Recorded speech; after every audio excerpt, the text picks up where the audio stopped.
Yo, so I'm getting back into powerlifting. Well, I've always been into powerlifting, but I'm getting back and I'm going to get back into competing. And I thought I was going to have to go Yes. home to compete or back to Indianapolis. Well, home is 2 hours north of Indiana. So Indiana. Yes. Yeah. It was like Indianapolis is my hometown, Indiana. But anyways, going back to my home state because I wanted to do so the two federations and I wanted to do the drug tested meet in this one federation, and I thought I was going to go home, but I looked this morning at the what the federations were and or what the competitions were because I was looking at one that was in Texas because I wanted to do a local one, and there's a drug test. There was one that just came out. It's a drug tested one in Dallas, and I'm like, Perfect. So what drugs let's, do they test for? Yeah. huh? What drugs do they test for? Like steroids pretty much, right? Yeah, yeah, performance enhancing. Yeah. PEDs. Those PEDs, you know what I'm saying?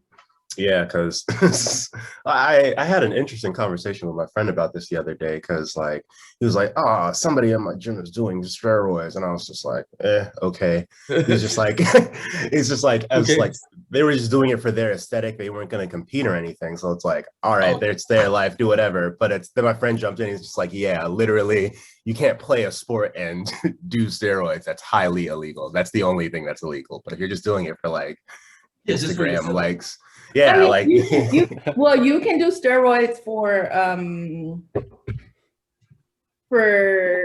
bodybuilding.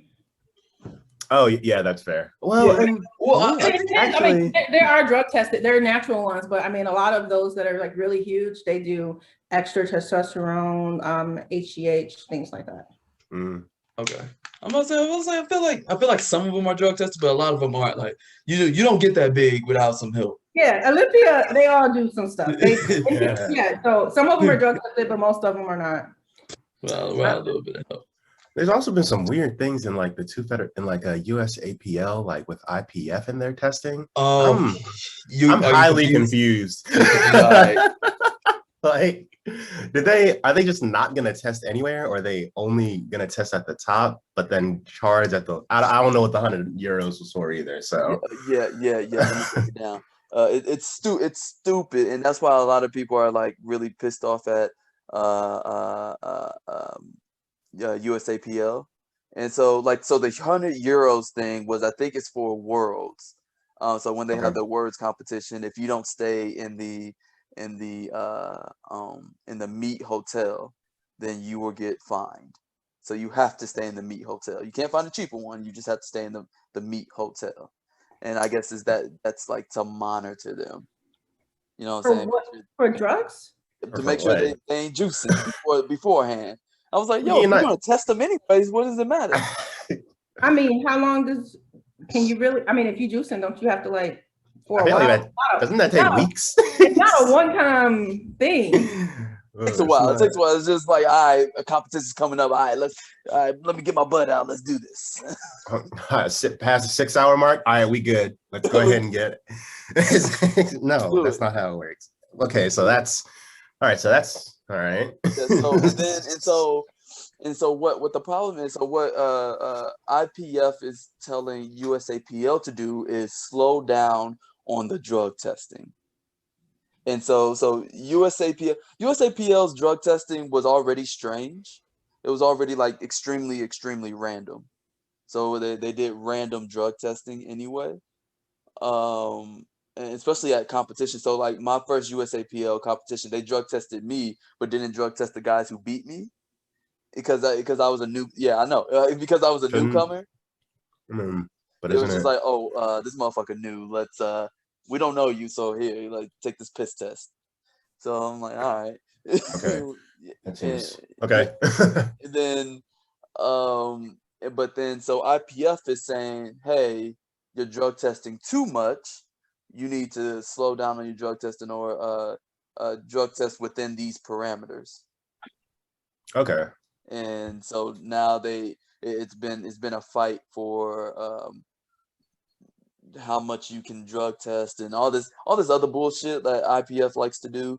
that really doesn't affect many people. I hated when they took away the fact that we couldn't go shirtless on deadlifts. I was like, bro, like that's. I mean, I'm all pumped up and shit. Like, why I need to go shirtless Yeah. on deadlifts? I feel like it doesn't really. I have an amazing photo of me shirtless deadlifting at Nat. Oh no, it was the Arnold Classic, and I'm just like, yo, this is my best photo. It was a professional photo, but it was like, this is my best photo that makes me look huge, and I'm like, oh, come on, man, come on. Well, you already got one. You don't need no more. Argue. I'd like to look good twice. Yes, please. Look good twice. Come on. Or just like, I mean, women can't go shirtless on deadlifts. So hey, it's about equality. So that's the thing, though. That's what people were saying. People was just like, well, why aren't you letting women go shirtless? Like, that's what everybody in the USAPL was like, yo, we don't care. Let them go shirtless. We want to go shirtless. Let them go shirtless. Like, what? Why don't opposite route and be like, well, nobody can go shirtless, and because some of the girls wanted to go shirtless. I mean, like completely shirtless or just with a bra? I mean, with a bra. With a bra. Oh, okay. I mean, do what you want. Yeah, do what you want. But yeah, so like they wanted to go, shirtless with a bra, obviously. But yeah, okay. So with their sports. I mean, you never know. Yeah, when I was saying shirtless, I was talking about without a bra. Oh, right. Well, a lot of them wanted to do it with with a bra, but because some people are it'll get in the way. Breasted, and something might slip out. We might see a titty slip out here from the singlet, and we well, pay attention. We're looking at weight. We're not here for. wait. So you have to wear a shirt underneath your singlet. Yeah. Yes. Oh, okay. So the only time you didn't have to wear a shirt at one point in time was deadlifts, and then they took that rule away. They switched that rule to where you have to wear a shirt at all times. But then everybody, like even the women, were like, well, why don't you just allow us to go shirtless? Because that's what the women were complaining about at one point. Oh, I just thought that people wore a shirt underneath it just so they didn't feel comfortable not wearing one. Because I think I've seen deadlifts where people didn't have shirts on. Right. So the USPA. Okay. Yeah. So USPA allows you to go shirtless, men and women. Okay. Yeah. So I'm just like, yeah, I want to go shirtless. But yeah. So that's the problem with USAPL. They're in this little battle with IPF, and it's utter bullshit. And then also the places where also my gripe is the places where they have nationals is shitty. Like they had one in Spokane, Washington, middle of fucking nowhere. They have it at Daytona Beach every other year, and then they have it at these random ass places, and it's like usually in the same places. They never have it in Cali. They never have it in Texas. They never have it in these places where people want to be. They have them in these random ass, and then they had it in Chicago, but it wasn't in Chicago. It was like outside of Chicago. So it was just like, all right, well, what the fuck? So. They want y'all concentrating on the competition, not on all the other stuff in the city. No, you made it there, so you yeah. You're already traveling across the country to like live. So you might as well like enjoy the place that you just flew to. Right. Yeah, I mean, it also might be cheaper to get the whatever, and if it's in a bigger place, a well-known place like USPA. No, well, in a smaller. Yeah, in a smaller. It would be expensive as hell to rent a place for enough people. Rent a place. Okay, yeah. But they got the money. You have to pay. You have to pay to compete. Dude, people are greedy. I mean, they want as much profit as they want. So the thing is, USPA or USAPL cares about themselves. USPA is more for the lifter. They care about the lifter more. Because they like if you get on the USA team for USPA, they pay for everything. USAPL, you have to pay for everything. Yeah, it's pretty fucked up. Okay, so I don't know. There was a question I was going to ask earlier, but how much time do you think someone would need to prep for their first competition? Ooh, that's a good question. Like, I'm actually Yeah, honestly, I'm in the middle of. Well, I started my prep. I'm about to start my prep for my first competition in August. Oh, you Honestly, doing your prep? yeah. I'm still like in my like for like a volume phase, Okay. but I have a deload week like next week, and then I'm gonna have about like like a little less than 2 months for like a full prep into my meet or like full peak. I mean, 2 weeks. You're peaking for 2 months. No, well, no. There's a volume. It's gonna be like a volume month and a peak. Okay. Yeah. So, So you have like a coach or I somebody? do. Yeah, at SoCal Powerlifting that I go, I have a coach that like draws up my program for me. So how long have you had a coach for? Right now I'm going on to like about a year. Like in a couple of weeks it'll be 1 year. Okay, so you did like you're gonna do like a year of coaching before you do your first meet. But that's because of COVID. I would have done my first meet like maybe. Oh yeah, COVID, duh. Yeah. I would have. Yeah, right. It was kind of a weird situation, but I would have said like 6 months into my program, I felt pretty confident and ready to just like at least try. I know I wasn't gonna like place or anything, but I felt confident enough in my program and like my routine that I could just go up there and be like, let me try and do some singles. you And never know, bro. exactly. Okay. Honestly, like the advice I got when I first got into it is just dive in, bro. Just really dive in, because it's you're never going to be fully ready to hit the platform. Like it's like unless you like once you get to the elite of the elite, like I don't think I'm there, but some people would say that I am, and I'm like, yo, I'm not there. I'm not like worldly elite, nor do I care to be, because it's like it's fun, but it's like it's not my life. So you just go in and you just do it. Yeah. And you prep, obviously you peak and you prep, but find one that's like 2-3 months out and sign up for that one and just get ready for it. Yeah. Once you're really focused for the like 2-3 month period, it's just like you'll be eating right, you'll be in your program, and then going in, you'll know to have a plan for your meet. So then it's just just lift. Yeah. So yeah, I think I'm going USPA for the first one. Same. Because I'm tired of USAPL with their trans policies are very backwards. They don't really give a fuck about black people either, nor do they give a fuck about the lifter. This is very, very spicy things I'm saying, because like people are very, very attached to USAPL, but they was just like, I was just like, yo, man, I'm an outsider looking in. I'm on the outside looking, because I'm not like I'm not these personal trainers or anything. This isn't my life. I'm just like, yo, I'm here, and I always show up at the top, but it's a hobby. I'm just having fun. People get way too serious about it. If you do it, have fun. Just have fun. Like that's what it's all about. You're competing against yourself. To have fucking fun. Have a blast, because it's a good time. The people who are being too serious, just ignore them motherfuckers, and have fun with the people who are having fun, because it'll make your experience that much better, in my opinion. But Okay. Well, I know I'm starting to get a little bit more seriously and considering. I just got to find a coach or somebody so I can make sure that I'm actually doing that. I don't think my form is like, to make sure that I won't that I can actually go hit whatever targets so I won't get flagged. Yeah. No problem in that. It's always good to find. I advocate for finding a coach. I was very, very skeptical last year, but now that I'm into the program, I'm like, I see the benefit in having that person like really reinforce like positive habits in your lifting. Yeah. I need to find, well, I've been trying to find a coach. And for the level I'm at, I have to find the right one. I just can't find anybody, because I don't trust anybody or just anybody. So like, there's this one guy, his name is the Swole Fesser. And yeah, it sounds familiar. I know it does.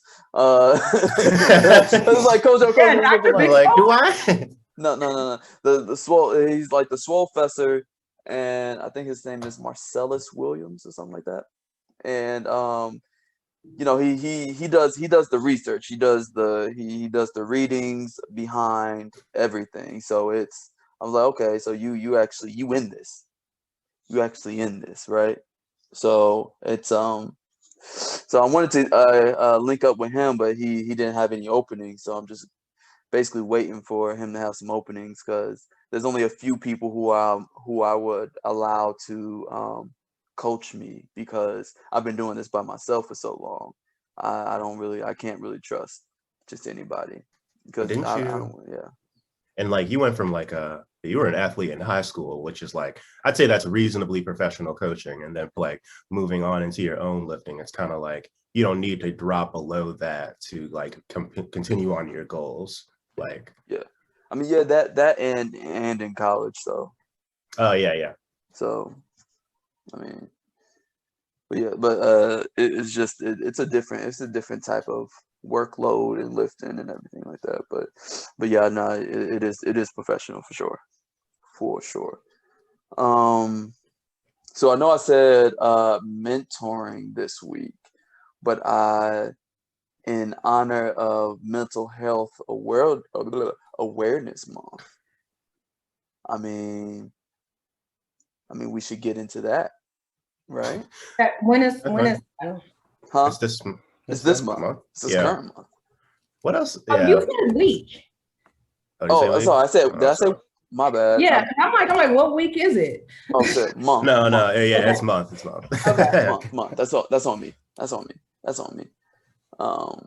Yeah, we could do that. I'm fine with that. Yeah, and then next week we can do mentoring, because I got some interesting shit to say about mentoring. But yeah, I mean, but that's a whole other story.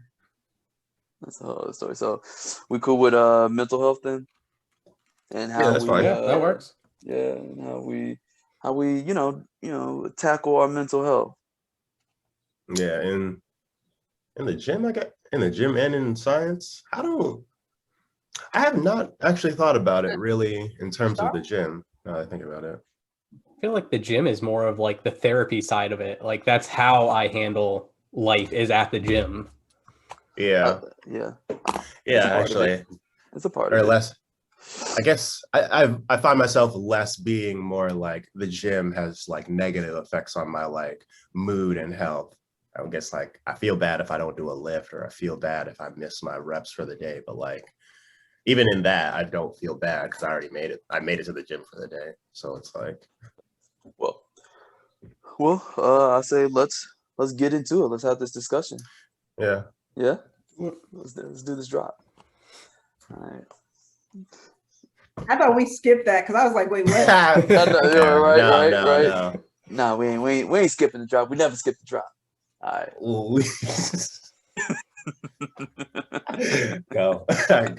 We never skip the drop. I can remember like 5 times where we skipped the drop. No, it was always there. It was just later. Always there. Trust me. Yeah. It's wherever he put the The theme. That's what it drops. The theme. Get into the theme music. All right.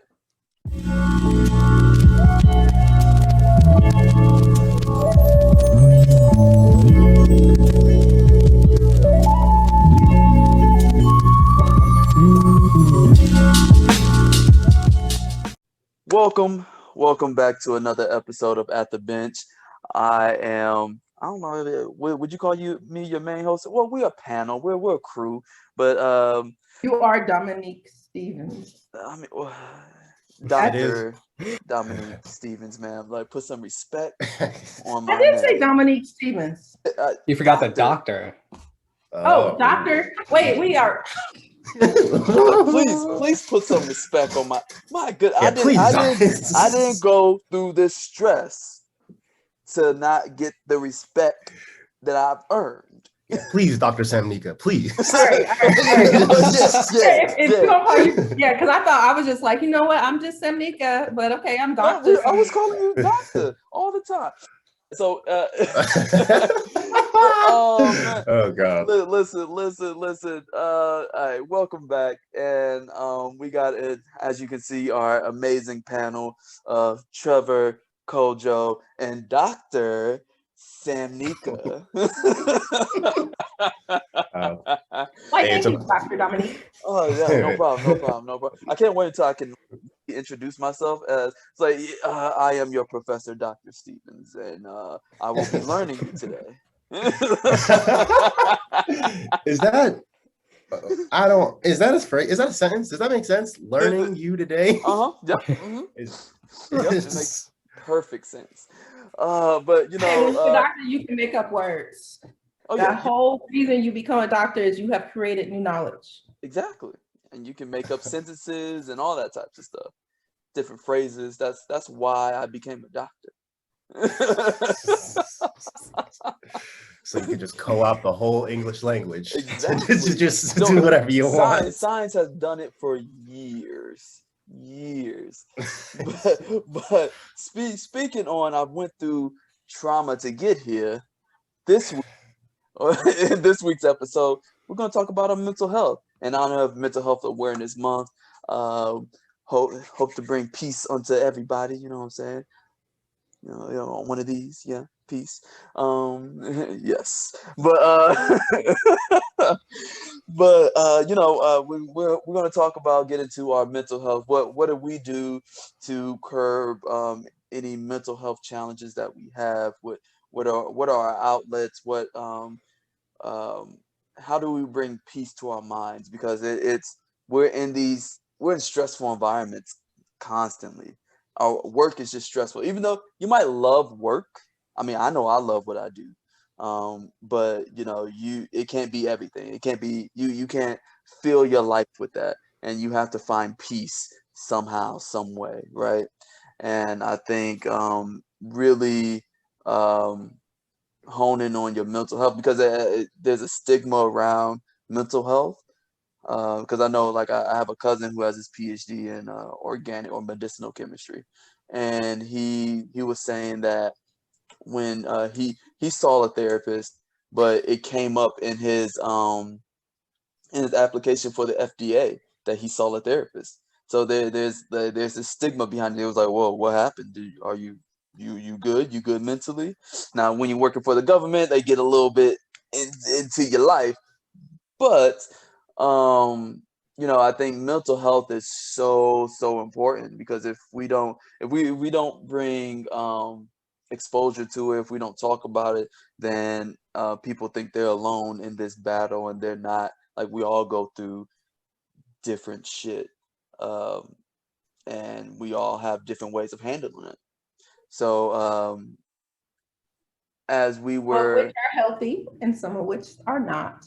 I mean, yes, and we will suggest healthy methods, and we might even get to the unhealthy kind, but just because that's what we do here. But I know since this is Scientists Who Live, this is the At the Bench podcast.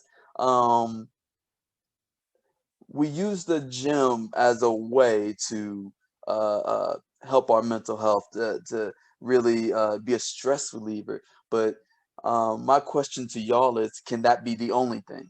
Do you need more than that? Yes, because this past year, COVID shut down the gyms. Therefore, we didn't have that to help us with our stress or mental health. So you have to have you have to have backup plans, but you also have to have like more than one plan. So when we do talk about mentorship, we'll talk about different forms of mentors. You shouldn't just have one, just like you shouldn't just have one way for self-care. Yeah. Because as soon as COVID shut down, the gym was everything I went to. I was like, oh, if I'm having a bad day at work, I needed to go think a little bit. If I just want to get some stress out, then it was just sit inside for months on months. Started doing push-ups by my bedside. And then I realized I needed to go outside. Gosh, it was just, but it was, it honest. locked up. But at a point, it was literally just like I felt myself like getting just like so stagnated inside and not feeling like I was able to do all my works as well as I used to be able to, simply because I was just so down on so many of these days, just like being inside with COVID and not being able to do any of these things. But then once I started going outside and just trying to move myself, I found myself doing just a little bit more each day, and that really helped me out. So still the gym, but It's important. Sunshine Yeah. is important. Get that vitamin D. Get the vitamin D. It's See, important. I also did the push-ups. I mean, I got so good at push-ups. I'm like, I did the claps. I'm like, I just variation to it, dude. Like whatever worked. But then I went back to I used to be well, I guess I still am, but a soccer player. I mean, I would play day in and day out all year round, indoor, outdoor, whatever it was. So I dusted off the soccer ball, and that's what I spent a lot of my time doing outside, because there's only so many ways you can do push-ups. And I mean, you can fill a book bag of books. You know, I took that one. That worked really well for a bit, but I started running out of books. So out of books, weights, there's only so much. Book space, all that. Yeah. I mean, you could start doing the. Have y'all seen the video of the dude doing the push-ups with the on that kid's playground? Yeah, doing all that crazy stuff. Samnika, you haven't seen it? Have you not seen it? I have, crazy. but y'all talking about y'all was doing push-ups when COVID happened, and I'm just like, I stopped doing push-ups. Because I would do like push-ups on chest day, a few, and was like working my way up. But that was the last thing on my mind during. I did jump roping. I had a little bit of whatever, but it never occurred. I did a couple of burpees, but then that was just one day, and I was like, fuck this shit. But no push-ups, no. I can't relate. It's like, we were stuck inside. It was like you're in the pen, you're locked up, you can't go nowhere, you're in your cell. You gotta do something. You gotta do push-ups, sit-ups. Not that I know. I've never been locked up. Just to put that. Just full disclaimer. Right. Full disclaimer. Never been locked up. Know people who've been locked up. Yes.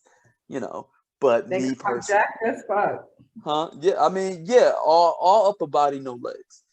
That's they here with they wiggling. It was like, oh, their legs can't support them no more. That's the problem. That's the issue. So, but besides going outside, like what else were you doing? Were you guys doing to help your mental health? Because I know for me, yes, going outside was definitely helpful. But I started having like the strangest dreams, like apocalyptic type strange dreams. Like it was weird. It was bad for a little bit there, and they were really, really vivid, extremely vivid. So I'm trying to like, and I was trying to like, it was okay, like I need to start talking to people. I need to start doing something else, because like my workouts could only last for so long. The gym only lasts for so long, and then after that, if that doesn't help, then what, right? So is the gym the only thing you guys were doing, or going outside with the only thing you guys were doing? Were you guys talking to people? So are we just talking about healthy habits, or are we going to talk about some unhealthy ones? Okay, we'll talk about the healthy ones first, and then we'll get into the unhealthy habits. Yeah, I guess as a healthy habit, I was trying to talk to people more. Like video games kind of popped off in COVID. So since I live in California, a lot of my friends are still on the East Coast. So we use that as a chance to like use games to just reconnect at like random times of the day. We would just play like, just like small things, like things that are free, like Fortnite, Rocket League, just to like, so that we could talk over that, and maybe like almost turn into a weekly thing. So now it's like I'm checking up with my friends over, like before COVID, did not talk to them anywhere near as much. Now it's like we have a regular time where we actually choose to do this. Just like, so it's nice to actually catch up, and it kind of like really reinforced like keeping myself together during it all. So outside of the gym. That's dope. That personal connection, because you couldn't be around your friends, you couldn't be around people, just especially if you lived alone, because I know I did. You couldn't be around people, and it It was just like, yo, I don't like people, but shit, I like my small group of people. Like I like my select people. I like the people that I've selected that I like to be around. That's pretty much where I'm at. But man, it was tough. But I think I wish I would have gotten into video games a little sooner. But I was working on my finishing my dissertation, so that Yeah. kept me slightly occupied during that time too. So what healthy habits did you do living alone? Me? Yes, you. Me? You said we had to talk about healthy habits. So, we gotta talk- Because I'm trying to think of some that I did that was And- healthy. that was healthy. Oh Lord. I'm trying to think of healthy things that I did, and I don't think I can come up with anything. Okay, so you can say what the healthy habit that you think people should do, like especially like I mean we're still in this pandemic-esque time, and some people they can't really be around as many people as they want to be, even though Okay, so I've you're seen not some stuff. answering the question. What healthy habits did you Did do? I do? Oh my God. All right. So for me, trying to go around it, as you see. No. So for me, I obviously my in-home workouts. And then I had basically weekly or damn near daily conversations with me. So I had a trio. So me and my two other homies. So we would just be on three-way calling. Like shoot, we brought it back. We we was on three-way calling, and just shooting the shit, just talking.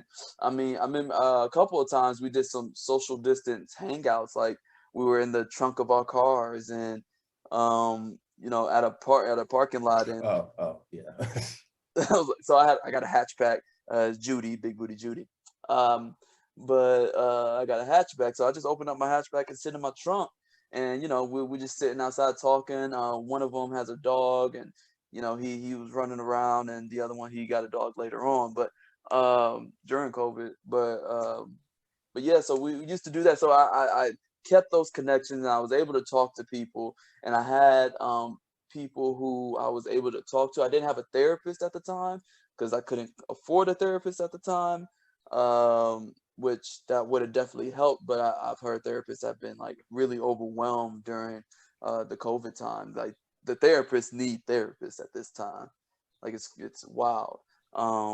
But yeah, I was able to talk to people. I was able to have that connection and vent to whoever I needed to. I had close friends, and that was my therapy. Talking to people, like this is kind of my therapy here.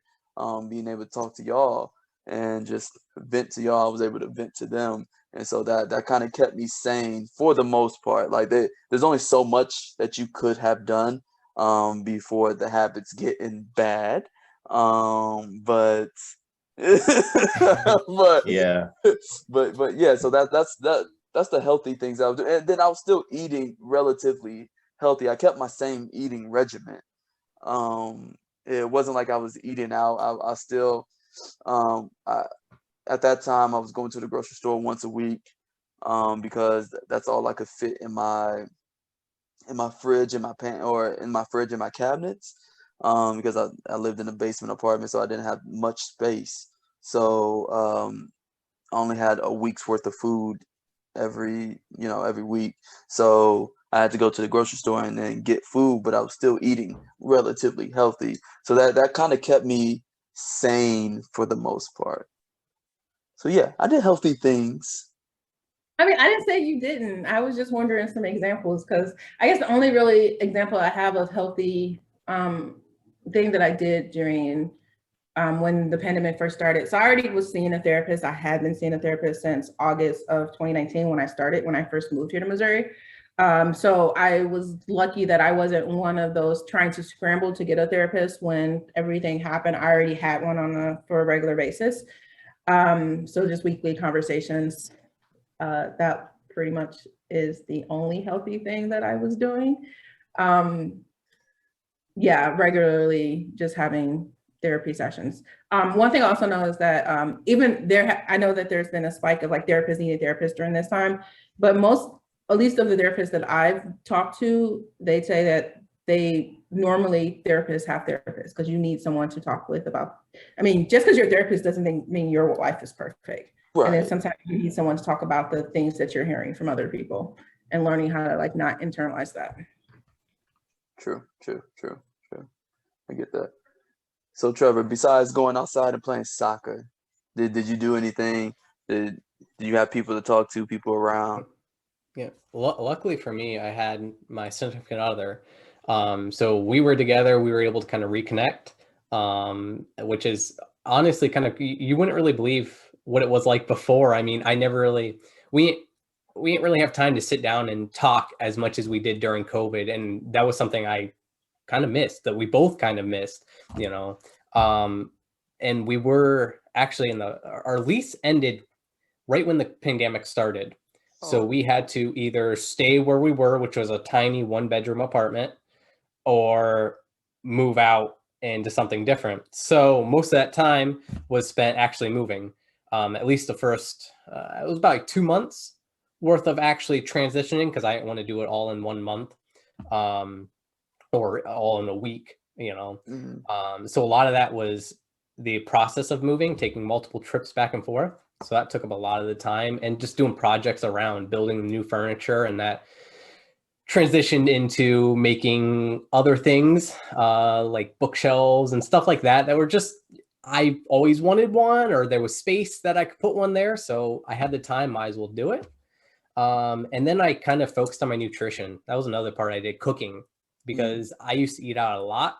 And when COVID hit, things started shutting down, and I personally didn't feel comfortable, you know, having other people cook my food. I mean, I guess it's the same thing now, but, you know, especially beginning of COVID, when there wasn't really much known about the transmission of it. So actually focusing on home cooking, that was a big part of it, learning different recipes.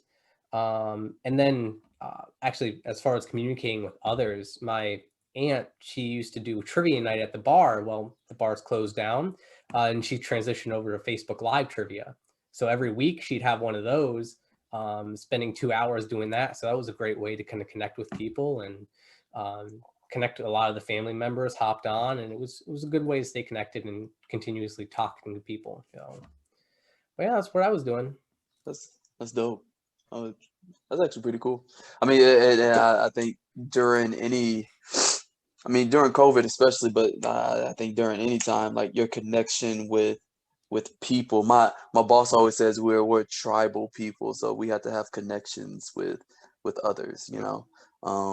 So connections with people are so important, and that doesn't mean having this big group of people that you hang out with, but it really just means, like, if for me it means like 1 or 2 people that I fucks with, you know, like 1 or 2 people that I'm like, I fucks with you, and we can hang out, and you don't annoy me. Your presence doesn't annoy me, so we can hang out, you know, because that's huge.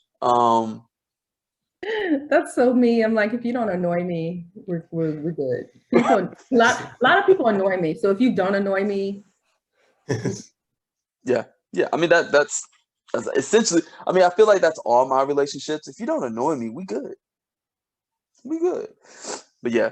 But also, you know, because so now that things are getting, I guess, better, quote unquote, are you guys sticking to the same things to keep you level-headed, keep you at peace? Is there anything new that you brought into your mental health regimen? Do you have a mental health regimen? Do you think you need to get one? Does everyone need one? What are your thoughts? that's a lot of questions. I mean, well, it's just a few. Dang, where do I even start? I feel like everybody could benefit from a mental health regimen, just to make sure you mitigate all of the negativity that you go throughout just in your day-to-day stuff. And and even more specifically, if you actually deal with some sort of like mental health issue or some sort of traumatic experience, it's very helpful to have that, just so you have like a reinforcing body, so you're not trying to drive yourself back into those like depressive habits that you had during COVID or before COVID? True, true. I know for me, I mean, I've always been serious about my mental health because that's been, well, like my gym has been my mental health, and like that's where I get all my friends, or that's where I've gotten all my friends, really. Um, because I really didn't make too many friends when it came to grad school and science, but um, then I was like, okay, well, I need to do more because like not that my life has gotten more stressful, but it's I need to make sure that I'm really paying attention to my mental health, right? So I mean, I started trying to meditate on a weekly slash daily basis. Try to do some meditation, and then I got my hammock out of my on my balcony that I lay in, and like I'll one I'll go through my social media, but then when I'm done with my social media, I'll put my phone down, put some, you know, some really some R&B on, and just lay there and damn near fall asleep, just just to ease, just to put myself at peace, put my mind at ease. And you just have to find that thing, because I know for me it's been like, because I'm looking for something specific when it comes to my when it comes to therapy, and I haven't been able to find that, or there hasn't been any openings for the therapists that are registered in Texas, especially Black therapists, which is hard enough. So I was like, okay, well, just because I can't find a therapist doesn't mean I can't focus on my mental health. And I think that's what people fail, you know, sometimes fail to realize, that, you know, you can do things for yourself to help your mental health. And whether it is going to the gym, but it can't just be, you can't be fully dependent on the gym, because I mean, we were saying this earlier, Kojo was saying this earlier, because sometimes, you know, you get down in the gym because you miss a lift, and then that can just fuck up all your mental health there, right? So, you know, you have to have other things. So like things that put your mind at ease, put you at peace. And I feel like, you know, when weather permitting, I can lay out in my hammock and just swing there and just kind of woosah, put my mind at ease, you know. So that's kind of what I'm more implementing into my mental health regimen. I do want to do more meditating, and I have to. I basically, it has to become a routine for me. I have to force myself to do it. So, it, See, oh, go on, go on. no, I was done. Go ahead. Oh, all right. I mean, your like a mental health regimen doesn't need to be, you know, if you don't have access to a therapist, and because a lot of people don't, like like we all, you know, you guys said it's hard to find one, and especially finding one that fits your needs. I mean, it can be something as simple as making sure you're getting enough sleep, you know, drinking enough water. I mean, filling the right nutrition. I mean, a lot of your mental health, it stems from your body feeling good. I mean, if you're not giving it the necessary, you know, nutrients it needs, what it, you know, what it needs to function, you're gonna feel like crap no matter what you do. I mean, if you spend 8 hours outside, you know, and not drinking, you're gonna feel like crap. So it can be something very, very simple like that. Like you said, listening to music. I know that's a big part for what I do, is just having that background noise, something that calms me, relaxes me. Um, Even watching, I like watching people play video games, you know, stream. So having that on for a bit just is something to pass the time. And a lot of the times you have a chat there, you can talk with other people. So, but yeah, your mental regimen doesn't need to be something that's, you know, crazy. I mean, you don't need to go through a whole you know, it's good to meditate, but you don't need to have, you know, meditating 2-3 hours a day or things like that. I mean, Oh no, like maybe like 15 minutes or something yeah. like that. Like that's all you really need. And like that, it's done wonders for me. And because like, as I mean, I don't know if you guys can agree with this, but as scientists, you know, your mind is running 1,000 miles a minute, you know, like it's just going, it's just going. Some people don't understand it. They was just like, because some people tell me, oh, you need a break, and I'm just like, yo, one, I love what I do. Two, it's like I can't stop thinking about it. So like, if you can put your mind at ease, if you can calm your mind, in any way, form, or fashion, I swear to you, it'll help out, especially like just like with everything that's going on and everything that you got to do. Just to calm your mind is so beneficial. Just to your, I mean, to your mental health and to your just your overall health. Okay, so I guess let me jump in a little bit. So when you were talking about like as scientists, our mind is always going, but I guess you are able to do things that can calm your mind. Yes, And they work. I've found things. So everybody has to find their thing that calms their mind. Because Okay. I found my thing. Because I've always loved music. I've loved music since I was a kid. At one point in time, I wanted to be an R&B singer, sort of. Like I wanted to be. So what it was is I wanted to be a paleontologist / R&B singer. Like I was going to be a paleontologist in the day, R&B singer at night, and it was going to be, So we added Indiana Jones to Tank. boom, boom, there you go.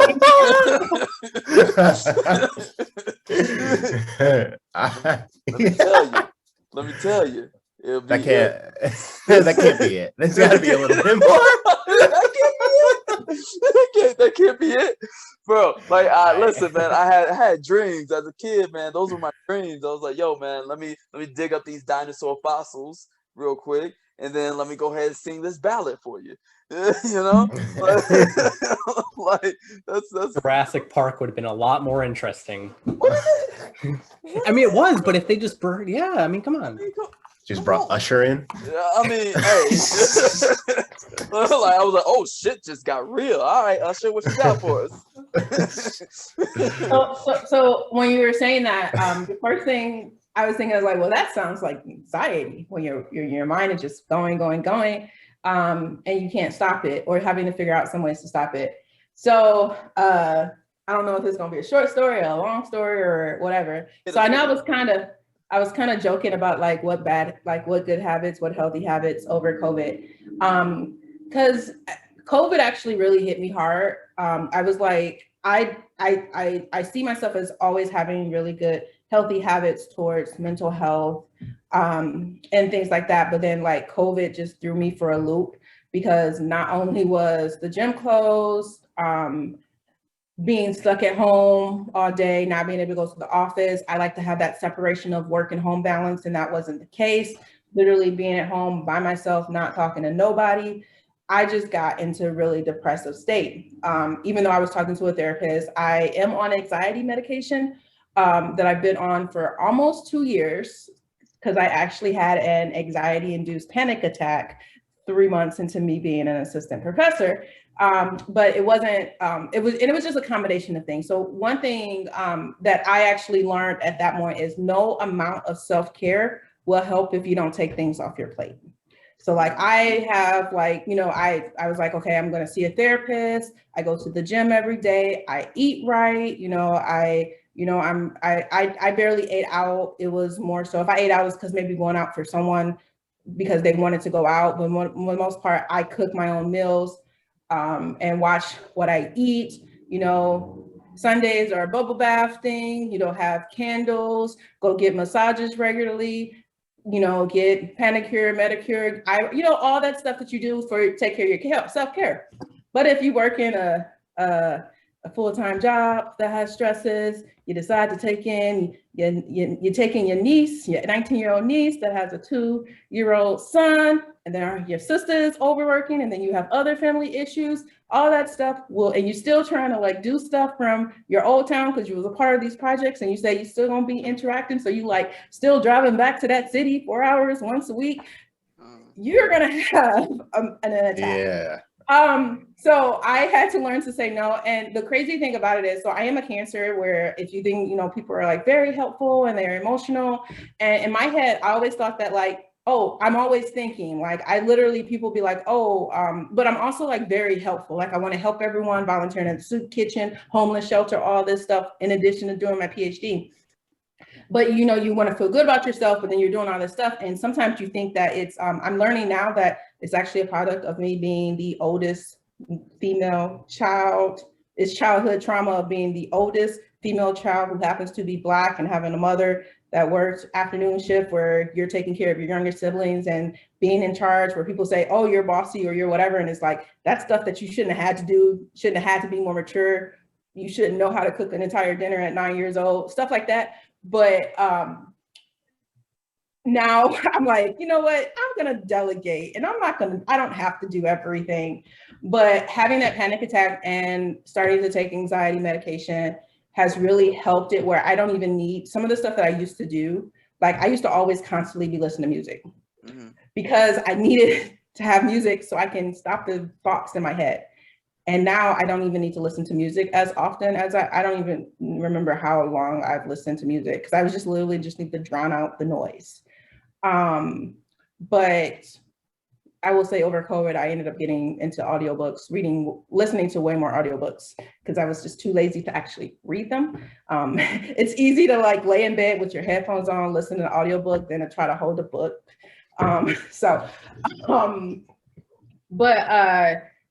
Yeah, so I think with sometimes some of the just not being afraid to acknowledge that sometimes things are not just because no amount of self-care can actually help if you overwork yourself.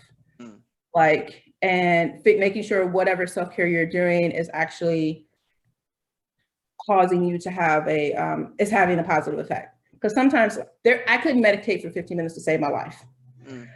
Like if someone said, if you sit here quietly, just thinking for 15 minutes, or we will shoot you, I would have gotten shot. See, I just end up falling. I mean, for me, like regular meditating, I just end up falling asleep, and that's not meditating. Yeah, but yeah, that's going to that's why I have to listen to music, or I will fall asleep, because during the regular meditating, I was like, yo, man, this is great for me falling asleep. Let me do that. like I can knock out, but yeah, I mean but you're right though, like you have to take things off your plate. I think I don't know, would you say would y'all say most scientists are like atypical, like they like to control they control freaks? We're control freaks? No, we're not. No. Okay, maybe okay. Then no control. No, actually. Oh, interesting. Maybe that's just me and Samnika. So I am a control freak, but I can tell you most scientists, my professor colleagues, they are not control freaks. Yeah. On a committee, I will be the one be like, hey, I'll be the chair. I'll do everything. Everybody else is like, yep, you do it. I'm not. So go ahead, do your thing. Yeah, yeah, that's me. Yeah, so like I know that, and I hear that that's been a problem for me. That's always been a problem for me, like since I've been, because I've always been in a situation where if I don't do it, then it's not done right. Like if I don't do it, then it's not done right. Like nobody else. If I don't do it, it's not done. I mean, there's that. So like I remember I was the president of the chem club, of the chemistry club in my undergrad, right? And I had that thing working like a well-oiled machine. We was out here, events and all, like, but like one of the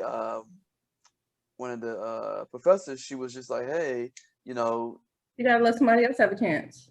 Well, no, not you should make sure, like, people want to be involved, and you have to allow them to do their job. I know you might not trust them as the treasurer, you might not trust them as the secretary, but you have to allow them to be able to do that. And I was just like, yeah, but if they don't do it in a timely manner, then what's the point?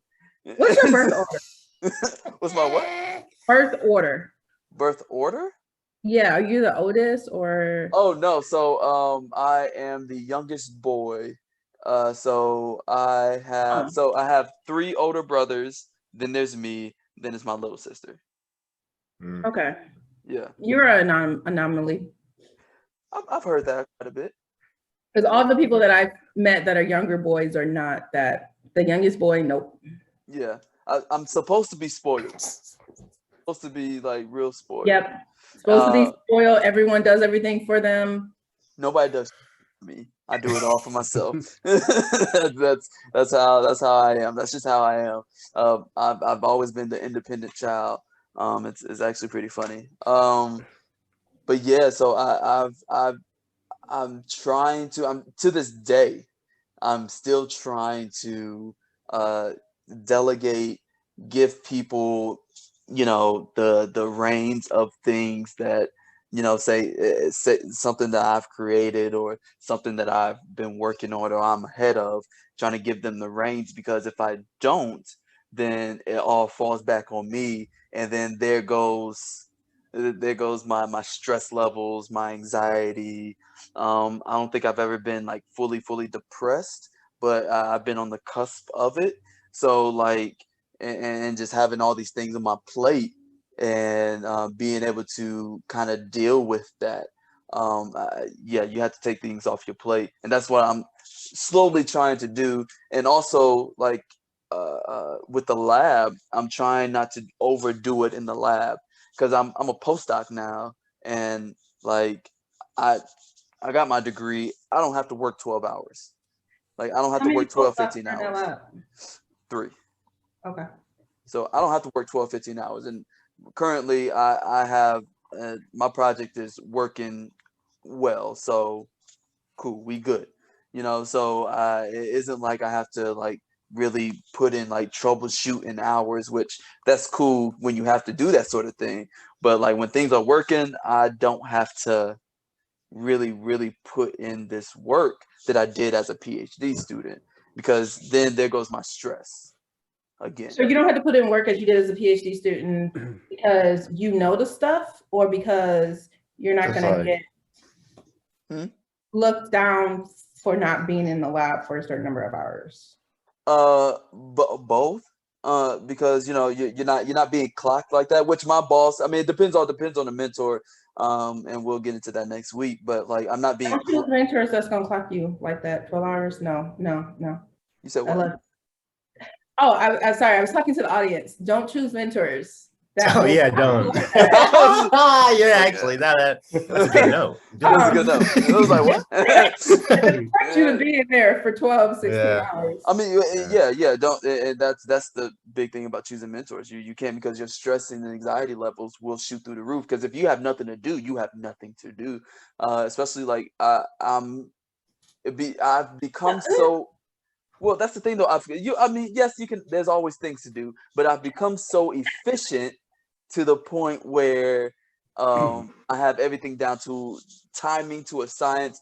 I can be done by noon every single fucking day if I really wanted to, right? So that's kind of where I have have my science down to a science. I mean, done with your experiments or whatever, the bench work, but you can always write. You can work on other projects. So you're not going to be like, oh, I can do everything in 4 hours. But you're saying 8 hours average a day, 5 days a week, you can do everything. Right. And Okay. and you don't have to be in a lot of that stuff. You don't have to be in the lab for. Well, yeah, okay. So you don't have to be out of the lab. I just want to make sure people are not like thinking like, oh, you can do 4 hours a day and then not. But yeah, like going home, but you're still going to go home and do other stuff. Okay. Right. Yeah. Like I have a break in the middle where I go to the gym and then I go home and do other stuff. I am a PI, so I'm just like. So you telling people not to work? Right. You're telling grad students not to work. It's like, Maybe she was like, I don't need my grad students watching this. I don't need them to listen, because you giving them bad advice. Our PIs are. Gotta work at least until 4. You ain't got to work till 8 or 9 o'clock at night, but at least 4 o'clock, assuming you got in at 9. Right. Now, yeah. So I leave currently. I get in at 8 and I leave around 2, depending on what I'm doing that day. And that's me as a postdoc, right? And I get everything I need to get done around 11 o'clock noonish, and then the rest of that 3 hours, either reading articles. I am if I have to write, because I just got done writing a grant, so writing season right now isn't over until it gears back up again. I'm not writing anything right now until like I get more results for my publication. So what, Sam? I see your I think face. there's like I think that's the opinion that you should always be writing. But I'm not. Yeah, like What's a writing season? What's a writing like grant season? What about papers? Huh?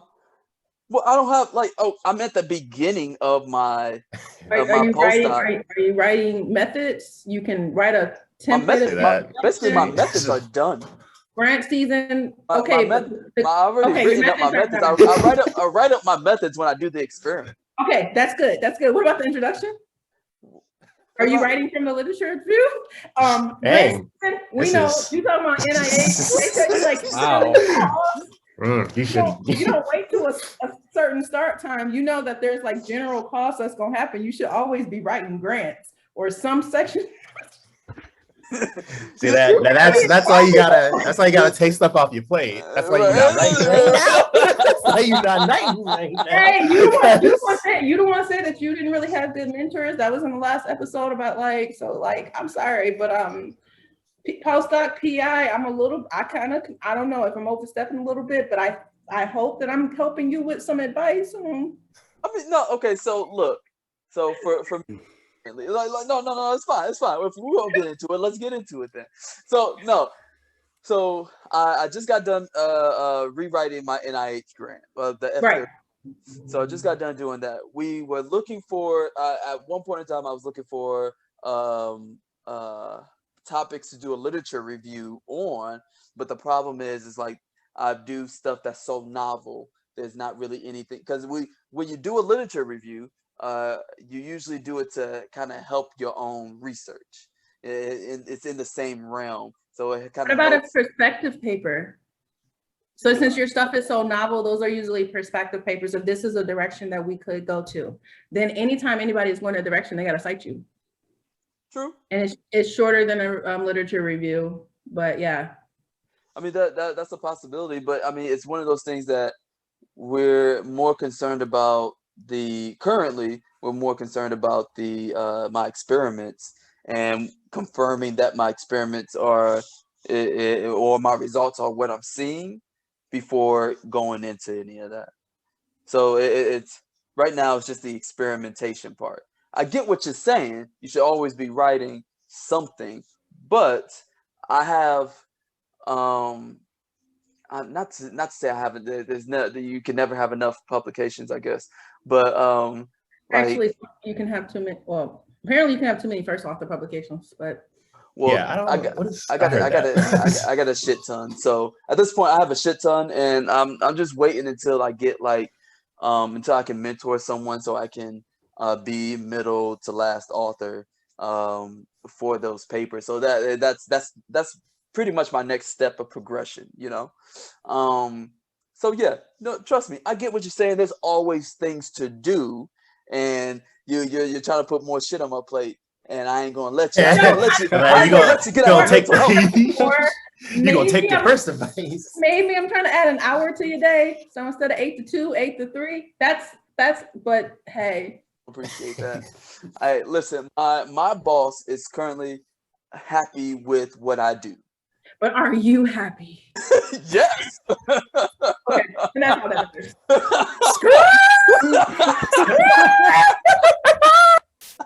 Ooh, damn, that was good. I have never seen such a good whip back into the conversation. Yeah, so I'm happy with what I do. And yeah, you're right. That is hella important about mental health. Are you happy? Yeah, you have to be happy with what you do. Are you happy? Hell yeah. If you happy, you happy.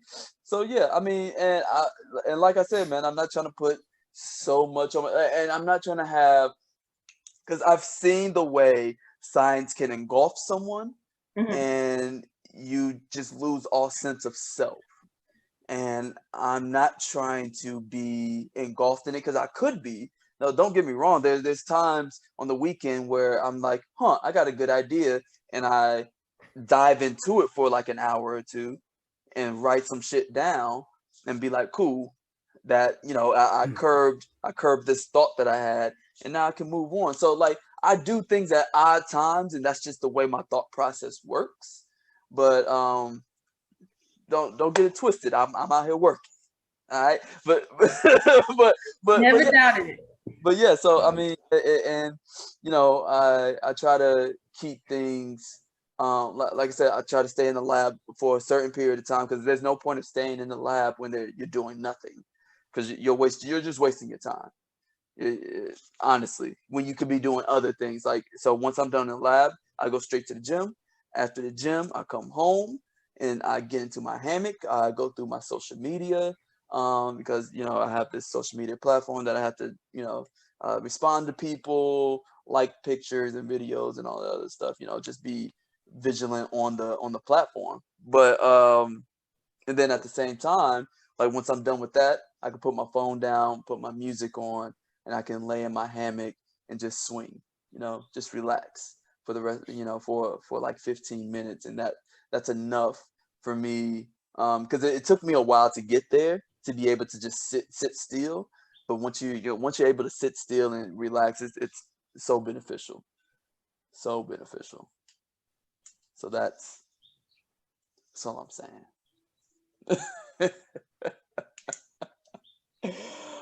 Oh God. But yeah. So since we got into some good things, what other good things that people can do? Because everybody needs to find the one thing that calms their mind, right?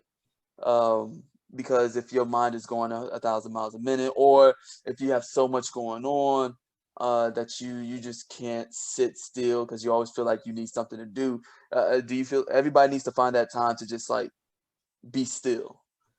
Because that stillness is so important. I think that stillness is so beneficial, because you know you can stress yourself out to a point where it's unhealthy for your whole body, not even your mental health. It's it's detrimental to your whole body. So what other things could people do, that say you guys have done, or you guys seen other people do, to help with their mental health or their stillness or anything like that?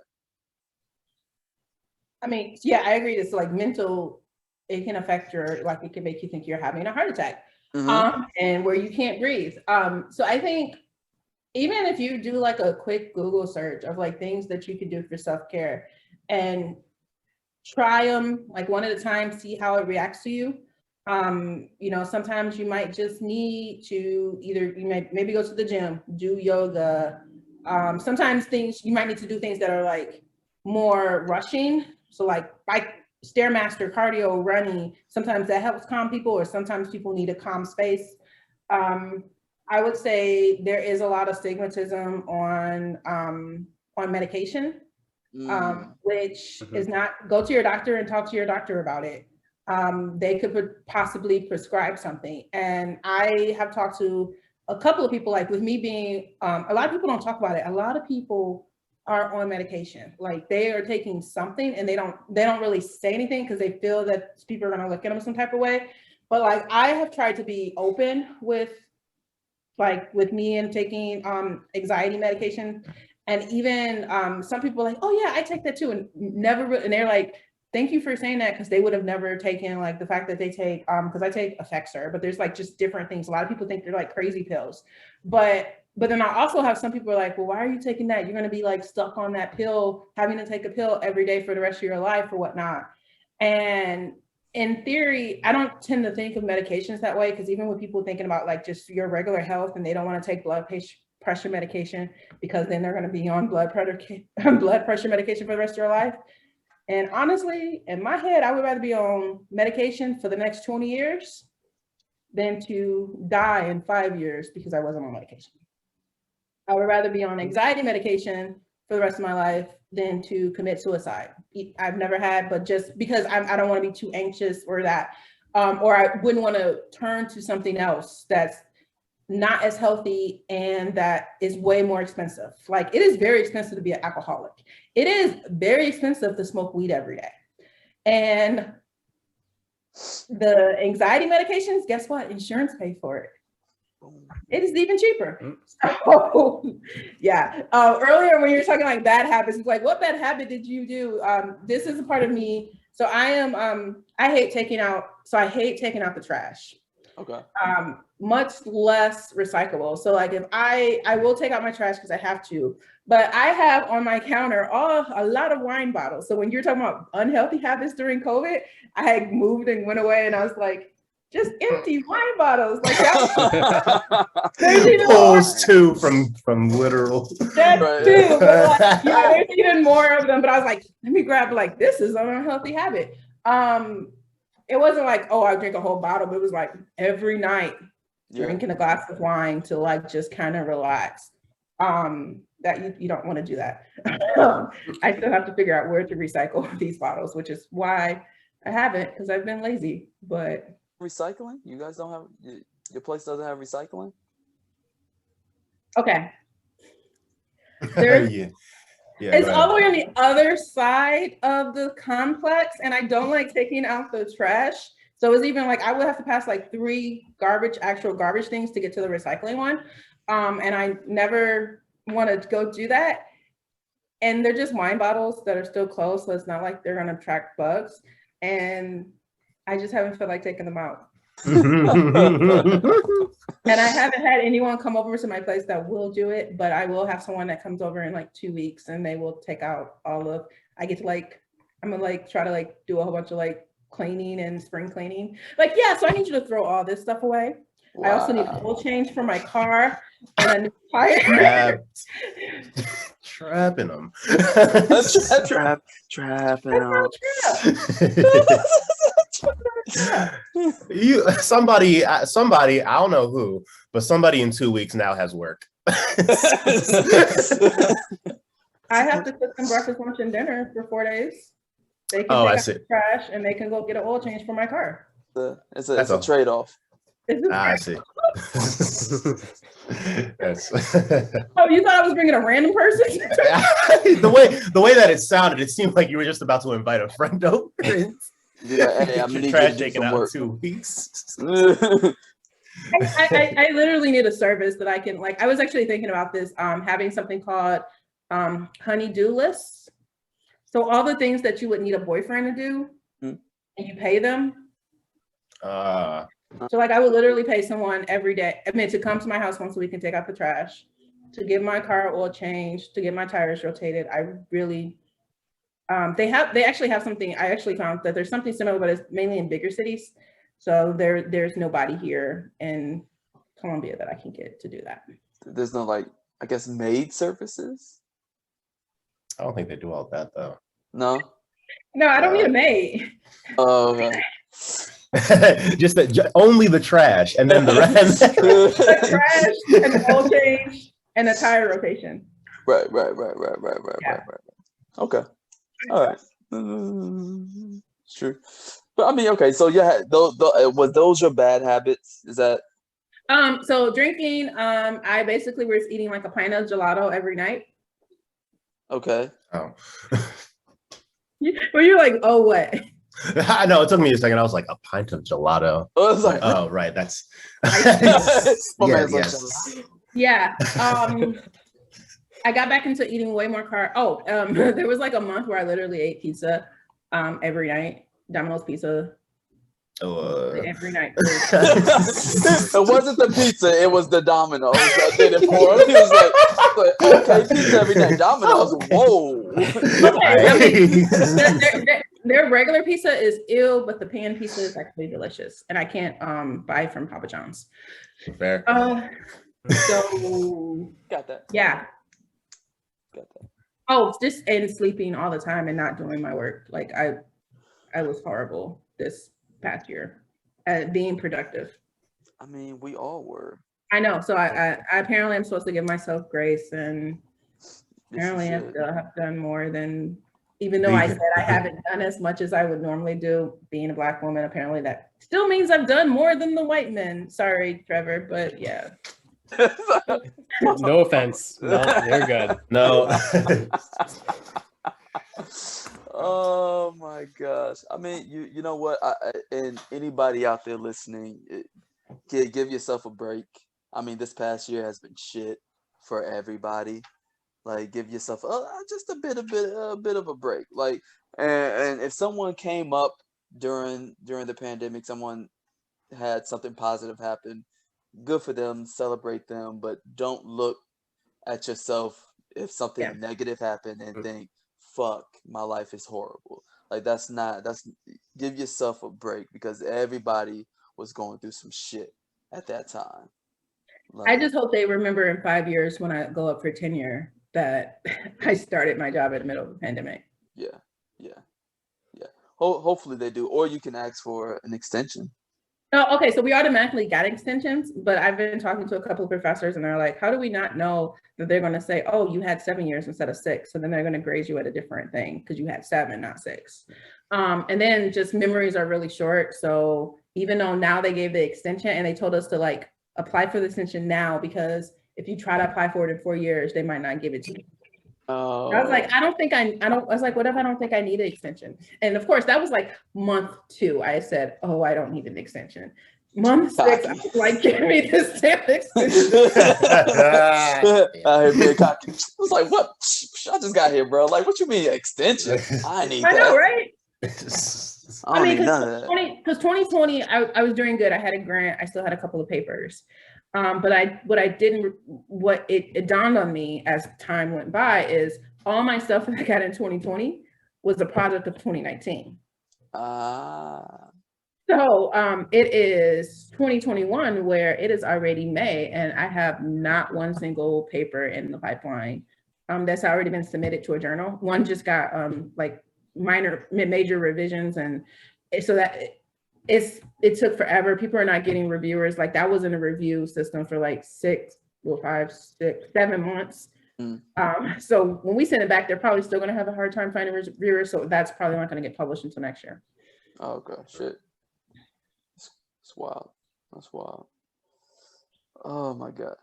Anyway, so Trevor, have you had a lot on your plate? Like just in general, do you think life in industry is more stressful than life in academia? And have you had to have like is there, because is industry more like stringent on like just your time, so like you there's no like bleed over into personal life, so it's not as stressful in that case? I don't know. Let me know if I'm wrong. Yeah, no, honestly, in industry, at least both companies I've worked for thus far, they're very very strict on the hours that you work. So 40 hours, that's what they want. You work more than that, you get overtime that's substantial. They don't want that. I mean, so it's clock in, clock out. I mean, that's it. There is no working 50, 60 hours. Now, some positions, don't get me wrong, there's positions where you need to work 50 hours bare minimum to even keep up with everything. But where I'm at now, or the position that I'm in now, it's stress. I mean, it's stressful, but once I clock out, that's it. It's done. And it took me a while to leave once I clock out to get out of that mindset, because I would be like, well, hey, what if, maybe I'll stick another, stay around a little longer to complete this, or, well, maybe tomorrow, or I'll make to-do lists while I'm sitting at home eating dinner about what I have to do for the next day at work. Yeah. So it took me a while to get out of that mindset. But yeah, because you're not getting paid for that. To me, I thought it was a lot easier. It'd make my job, when I go in tomorrow, I'm like, oh, cool, I already know what I need to do. Let me get to it. But in all reality, I was wasting, 30 minutes to an hour of my night trying to go through what I did at work. And that, I know Samnika, sorry, Dr. Samnika. No, it's Samnika. It's Dr. Dominique. Oh, sorry. Oh, yeah, okay. Because I was trying to pay respect to the. Even like my grad students call me Samnika. I'm like, they were like, Doctor. I was like, you're a grad student. You can call me Samnika now. Only the undergrads got to call me. Oh well, dang, Trevor, you technically. Yeah, I was like, yeah. See, I mean, that was where the plate came in. That because I was full time in like school, still getting my undergrad, full time there, full time working. And then during COVID, like I said, I was moving, so it was constant doing something. There was never a time to sit down and relax. And even I when wish I had that. In what work way? Yeah. When COVID started. Oh, something to do? Yes, Like that's my constant? issue. When COVID happened, I had nothing to do, and I was just so freaking bored out of my mind. Like, the reason I am moving this summer when my lease is up is because I hate my apartment now. It just has too many bad vibes. I feel that. I mean, I guess I had a shit ton to do during COVID. Well, not a shit ton, because there was like 3-4 months there where there was nothing going on, and But you were then finishing up your dissertation. right. But then like once it was time for me to move, that's when shit just like, yo, there's a lot going on. There's a whole lot going on, more than I was ever expecting there to be going on. But I get that. I get wanting to be busy, especially during this time. So, do you think being busy helped your mental health at all, or did it make it worse? Oh, I think it helped out Yeah. a lot because I have I always constantly overthink. So being busy was fine during that time that I was busy, but when it came time to actually lay down and sleep, I would constantly be thinking about, well, did I do enough today? Did I get that done? Am I missing something that should have been done today? So I would spend, an hour or so at night having that, just overthinking throughout the day of everything that I've done. So that is where my mental health lacked, is because I was so focused on trying to control and make sure that I knew everything that had to get done. I had a list and I could check mark it off. And I mean, I went through tons of these memo pads just of making lists, because I was afraid that something would slip through the cracks and cause issues down the road. Do you think that was that something that you were doing before COVID started, or did it just kind of like pop up when COVID started? I think it was something that I've always done, but it turned from, I would make, a weekly to-do list, like, hey, this is stuff I should do. When COVID hit, that's when I really, I don't know, I buckled down on it. It was like every day, or, 2 times a day, I'd be sitting there and just writing out all my thoughts, like, oh, I got to do that and that and that. Yeah, it's kind of the thing of just dealing with uncertainty and trying to control what you can't control, because everything, we didn't have any idea what was happening with COVID. I don't make to-do lists. I actually make have done lists. So I make a list of what I have done, because you can write a to-do list. Making to-do lists never ends. Like you can always find something to do.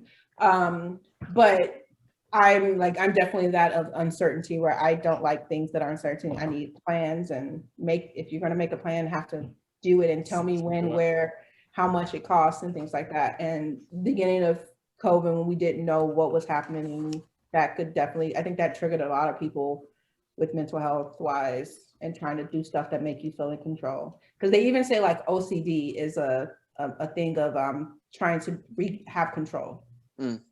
Even though it feels like you're uncontrolled, but it's more so it's like the opposite, where you're like trying to control something. You're controlling that you're knocking 3 times before you did this, or you're constantly checking the refrigerator or the stove to make sure it's turned off. That's true. I mean, I know having a having a schedule, or having a what do I call it? Not a schedule. Routine, yes. Having a routine has really, really helped, or it does help my mental health. Now, I know where there are times, if you get knocked off your routine, you're just like, what is life? But I feel like a routine, you have to have a routine, but be flexible in your routine, because there's certain times, like, and as scientists who lift, like, there's, you stick to a routine when it comes to lifting, because that's how you progress forward, right? Because if you go off program, then shit goes awry. I mean, Kojo, have you been off program before? Have you? Yeah. I haven't been off program in a while. I'm just trying to think about it. Because people like to go off program. People like to do that. I gained 5 pounds, did nothing. Only 5? I was the heaviest I'd ever been in my life, but I was like at the top of my, like, what was I, like 183? And I was like, I usually sit at 160 or like 168. I'm like, I need to get it together. Hey, get my shit together here. Yeah.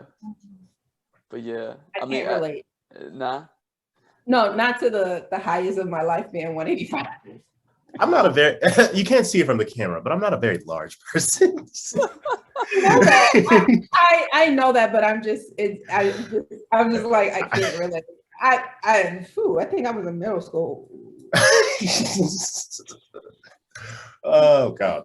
Oh God, I don't even want to think how big I was in middle school. I mean, I'm trying to think about when was my heaviest. I think I've currently or recently I've been pretty heavy around 210.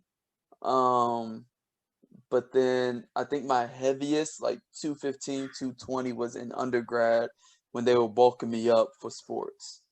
So I think that was my heaviest, and I was a big boy.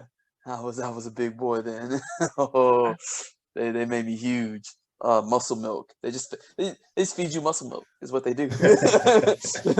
Take Yeah, this. my heaviest was 3 months ago. Yeah. Mm-hmm. And we're making progress. Huh? It was 297. And we're making progress. Yeah, we're at 181 now. No, sorry, 281. I was like, shit. Like, wow. 281. I didn't. Yeah. My mind was That's still really good. That's really good. That's yeah. Oh my Gained god. 50 pounds during COVID. That was I mean, that pint of gelato a day. And the Domino's pizza. The Domino's pizza. Well, Domino's. hey. It's the Domino's. It was the Domino's. That's what it did. That's what did it. Pizza and ice cream. Yep. I need ice cream. I want some ice cream. You know, side note, I know, terrible. Because I also. McDonald's? Huh? You about to say McDonald's? Okay, wait, listen. Listen real quick. So, like, talk about bad habits. So I have a sweet tooth, and I have a really bad sweet tooth, right? If I'm feeling some type of way down or whatever, I'll eat chocolate. Chocolate is my thing. Like, I don't really like sugary snacks. I don't like the gummy worms, gummy bears. Chocolate is my shit. So, like, back to McDonald's, yes. So I saw online. Was it online? Or no. I was passing by a McDonald's on the way home. They have a caramel brownie McFlurry. He did. Bro, listen. If the ice cream machine is working, I'm there. I'm just like, McDonald's is late to the party. You can get that from Culver's, Dairy Queen. Oh my gosh. Yeah. I mean, yeah, but like, I don't know what it is about the McFlurry, man, but they do it. It's the lack of availability of machine. Yeah, It's like, man, these things are good, but I can't find them anywhere. It's like getting those new getting those new kicks that nobody else got. It's like, oh, you got a McFlurry? They had that ice cream? It was working? Oh shit. Yeah. But I mean, I like to indulge in ice cream from time to time. I mean, you know, don't judge. But I don't. I'm not. No, not you. Yes, Sanika, I get it. You're not the one judging. I was talking to the other two. All right. Yeah. I was talking to the other two. Don't worry. Hey, I'm with you. I'm right there. Same boat here. All right. Oh my gosh. Oh, you know what I just reminded when you said sweet tooth? Okay, so give me 1 second. Oh gosh. What's she about to go get? So to our audience, we're doing this over Zoom, and so Sanika has left the camera to go get something. Yeah. Okay, so you're not into like gummy worms or whatnot. So online, I saw someone said something about Starburst gummy bursts. Okay. Which are really good because like they have like the liquid inside. So I was like, okay, cool. I'm gonna go on Amazon and buy. I'm gonna see if I can find some. I accidentally bought like a case. Oh gosh. I have so many. So this is just a couple of them, but that just reminds me of like, yeah, I just have so many Starburst gummy bears because I bought a case instead of just a pack. You can't find them, like you don't know like what store they would be in, so I just like order them online. Right. I mean, I have the only time I eat anything gummy or sour is when I'm lifting, and that's just me being a fat ass. So and it helps with that boost of glucose. That slight glucose boost during a lift. I usually do it for my top sets though, but it gives me that nice little boost. But also there's this, I tell people about it all the time. It's called Milky Way fudge, and so the nougat is fudge. Okay, I hope you guys are following, and it's amazing. Fucking amazing. I thought there was gonna be more to that. You're like, I hope you're following. The nougat fudge. I hope you're following. There's no more to it. It's amazing. Oh my god! I tell people about it whenever. Like the only places I can find it is a 7-Eleven and a Shell gas station. Or you can order an entire case online. There's that too. All right. There's that too. We'll keep that option in the back. Right. My back pocket. I'll keep that option in my back pocket. Yeah. But yeah, man. I mean, you know, sometimes you got to do things that make you happy. You know, like that made me, you know, having that makes me happy. I know when I was for example, during my PhD, I would eat. Well, no, not eat. I mean, I'll eat, but every weekend, every week we eat. But every weekend I would go hiking. I would go out in nature. I love nature. If you see my Sam Nika's on my personal page, but like, there's a lot of hiking photos. Not recently, but because I'm in flat Texas. Couple of thirst traps. All right. Anyways, we had a conversation about it. It's required. It's required. I've listened to that episode. Yeah. All right. But yeah, so I went hiking quite a bit, almost every weekend, every Sunday morning. I would get up at around 5 a.m. and drive about an hour to 2 hours to go hike out in the woods, just like, and I'll be the only person out there. Like there'll be 1 or 2 cars, but like I wouldn't pass anybody on the trail or anything, and I'll just be by myself, and I can go up to the top of the this peak because there's always an overlook, and just be at peace, be calm, just look at the landscape, and it's just me. I don't have any cell service. There's none of that. It's just me in the wilderness, and I really fucks with it because it really, like, during a really stressful time, like during my PhD, it was something that really put me at peace besides the gym, because I could be in nature. Like there was a point in time where I was in a hike where it was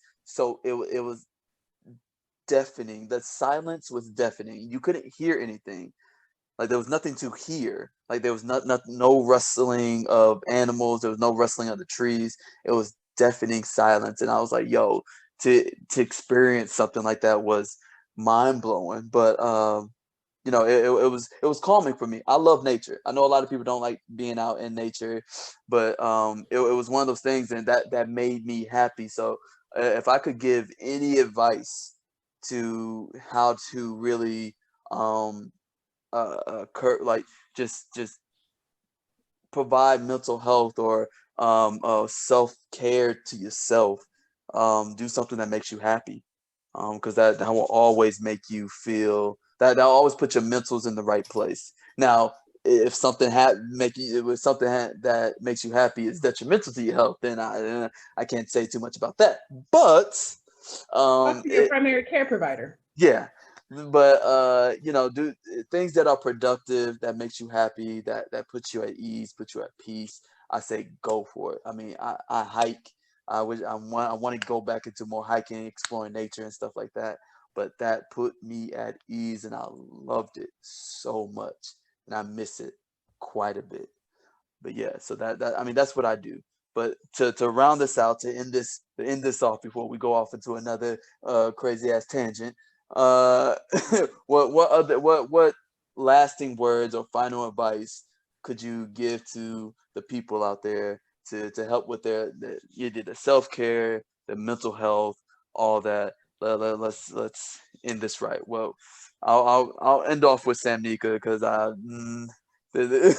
she has some stuff. So Trevor, let's start with you. What we got? What we got? Honestly, I mean, really just focus on yourself. I mean, don't try to make other people happy if you're not happy. I mean, you can't, I know it's said multiple times, it's cliche, but you can't pour from an empty cup. So always make sure your cup's full. And I think it's important to say that if you're going through something, I mean, if you're in that depressive state, if you think there's no way out, get help. Call the suicide prevention line. I mean, talk to somebody. Don't go through it alone, because it's you might think that you're alone in this fight, but you're not. I mean, there's other people that have gone through and made it out on the other side. So that's highly important. I mean, talk to people. You gotta have a connection with someone. You have to have. Oh man, let me tell you, having that one, at least one person that you can go to is probably the most important thing, especially for your mental health that you can have. Because I know, like, I could talk to my mom about damn near anything, but also I have really good friends who I can go to no matter what, and we can talk about if it's embarrassing, whatever. They ain't gonna judge. We can just talk about it, And it's best just to get it out instead of holding it all in, because if you hold it all in, you just I mean you're gonna kind of puff up and explode at that point. But Kojo, what you got for us? Honestly, I was going to take the note from Sam Nika. Just take one thing off your plate. Just like take some things off, put so much on your plate so that you're just overloading yourself all the time. Like we've all been going through this year where we all just been so stressed, trying to keep it all together. Like today, just take one thing off your plate and allow yourself to move and breathe and actually get yourself right. Yeah, just straight up. That's what I'm going to do. Take my own damn advice here. I was like, I need to do that myself. I feel it. Shoot, hey, listen, we as people, we evolve. I don't care what anybody says. I don't care what the church says. We evolve as people, and we're continuing to push for. Hey, listen, we continue to push forward. We continue to push forward and evolve as people, because I feel like we evolve every day, man. We push forward, we get better, and we make life better for ourselves, really, and we become better people, and we learn from whatever we've been through, right? So Samnika, what's up? What you got for us? So after another episode of Dominique being a little petty, I was wondering. I was like, we're almost at the end. you don't care what the church say.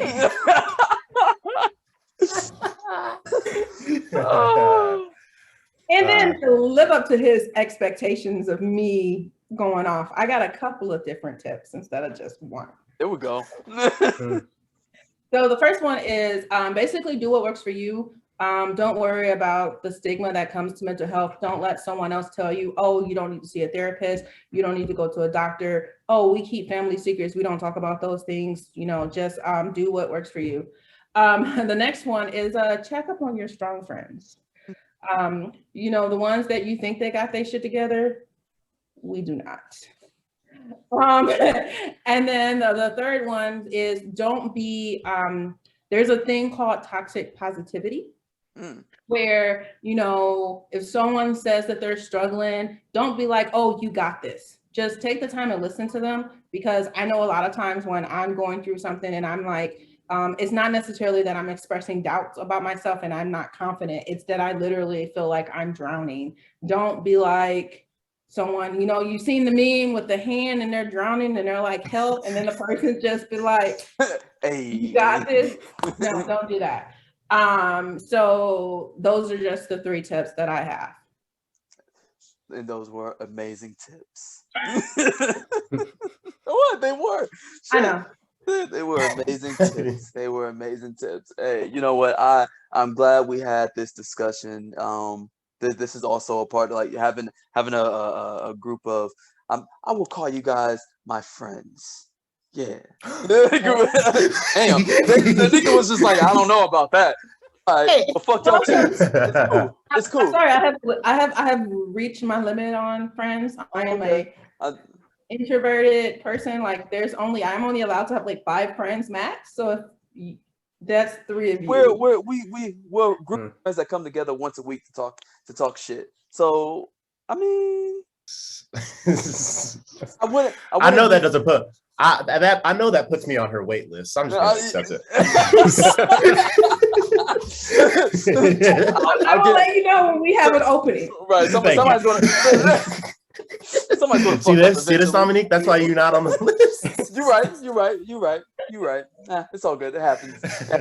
But hey, listen, man. Get you a group of friends that you can, you can laugh with, because laughing is so important. Joy is important. So hey, let's keep your mental health, and I really appreciate everybody listening, having a laugh with us, getting a little serious with us about mental health on this Mental Health and Awareness Month. Make sure you stay happy, stay healthy, laugh a little. If you can, calm your mind, meditate a little, and go out there and enjoy life. We'll see you on the next episode. Peace.